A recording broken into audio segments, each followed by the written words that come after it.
Mind games, they're coming your way, right? Arrogance, expect it. It's okay. Don't take it personally. And remain cheerful and non-emotional with every response that you give back to them. You're going to crush it.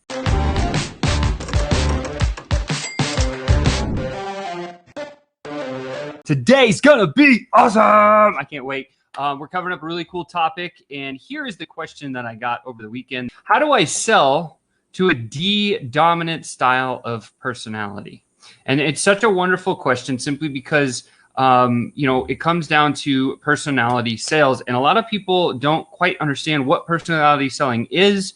I was used to teach sales professionals how to close seven-figure deals using something called personality selling. I got very deep into a program called Extended DISC. You may have heard of DISC. You may have heard of Myers-Briggs or Colors, or there's a bunch of different names for personality selling. The one that I studied was DISC, actually not only in DISC, but Extended DISC, and used to actually teach other sales professionals. So what I'm going to do is I'm going to dive into a screen share. I'm going to give you a quick overview of personality selling so you have a kind of a baseline concept, and then we're going to move into how to sell to a dominant style personality to answer Brett's question. So first and foremost, let me just dive into a quick screen share here, and we'll get into it. Okay. So you can probably see my screen here, and it looks like, hey, here's the history of DISC. I'm not going to go deep into the history of DISC. In fact, I built an entire training course devoted to this topic, but I wanted to extract the pieces that I think would be really valuable for you to use today in your selling game, right? So DISC was started way back in the early 1920s, I believe, by a guy named Carl Jung, and he split the world in half. He said, there's either extroverted or introverted. I won't go into it of why he got there and how he got there. There's a really long story about it. But once you've just determined if somebody's introverted or extroverted, it's very easy to tell. Like, are they secluded to themselves? Do they gain energy from, reading books and spending time by themselves? Or are they fired up or charged up by connecting with other people, right? So you're either extroverted and you go out outside and you get motivated by other people and other criteria like that, or you're introverted and you need the self-reflection. So that was the difference of introverted versus extroverted. But then there's some other psychologists that disagreed or agreed with Carl Jung, but they disagreed, saying, hey, there needs to be more criteria. So then they said, well, let's base it on, are you task-oriented or are you people-oriented or relationship-driven? And those were kind of the two other categories that emerged in the whole DISC game, right? So you had, are you either introverted or extroverted? And then are you either task-oriented or are you relationship or people-driven? And those four quadrants then became the baseline or the guidance for what personality selling has become today, or at least in our version that I'm sharing here with you today. So if you are very extroverted, meaning you are outgoing and you get charged up by chatting and connecting with other people, and you are very task driven, meaning you want results, you're craving, growth and revenue and things of that sort, profit and acceleration of getting things done quickly, and you may be a little bit impatient. This means you're going to fall into the category of dominant as your primary personality style, which is really valuable, right? Because most CEOs, as you can see the chart here, that's why I put CEO down there. Most CEOs have a main personality of dominance, right? And typically you'll find a secondary personality of influencer or I, right?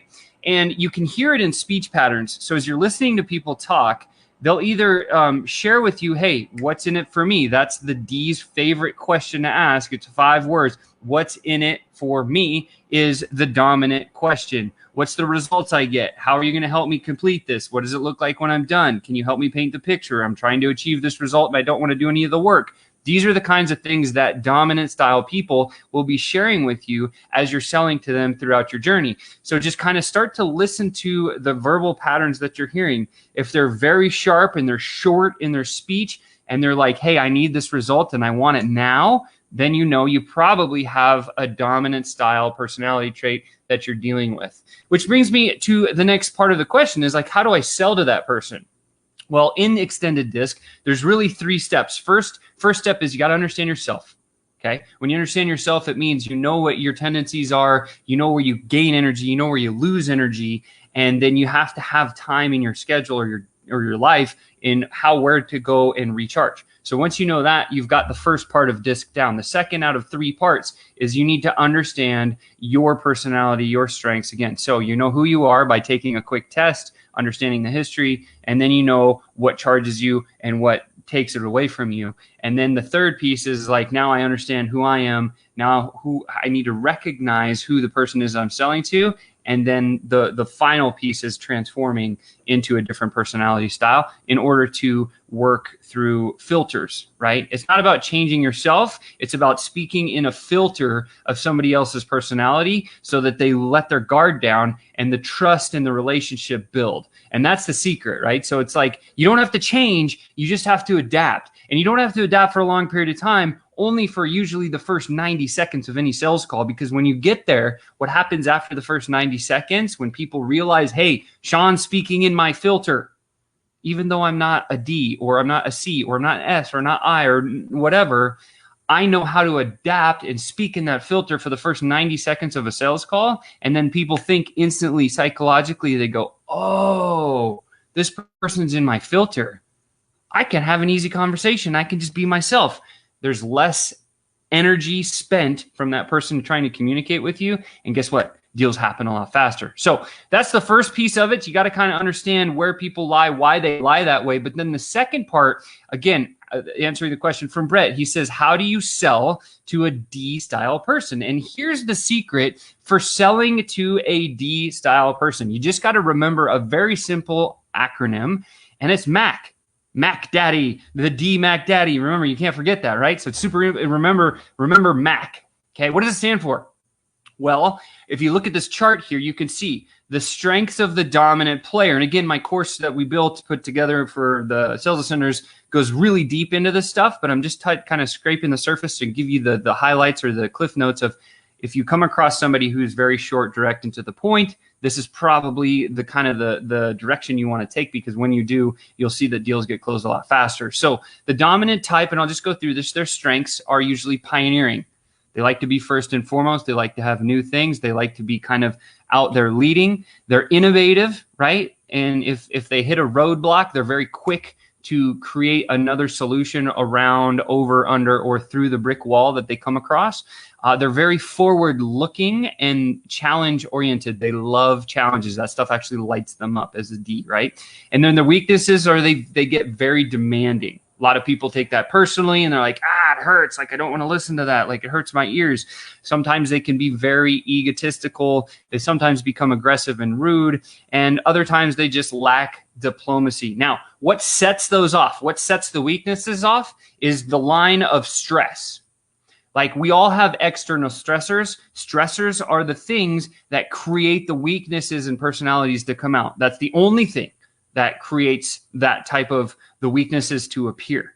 So if you are a D type or an I type or whatever type you are, and you know what the stress line is for you, right? Then you can realize, like, there's a formula of how to, like, control yourself. But we're not talking about that today, and that's in the course. What I want to talk about is MAC. So MAC stands for mind games, arrogance, and cheerfulness. How does this work? When you first approach a D and you know it's, hey, this person's probably a D style personality because you've maybe had previous dealings with him, think to yourself, they're going to play mind games with me, and it's okay. Guess what? That's just how they are. No problem, right? They love playing mind games. Why? Because they like to test the fortitude of mental strength against anybody that they're talking to, whether it be the janitor in their business, the sales pro that's in their office, even their admin assistant, right?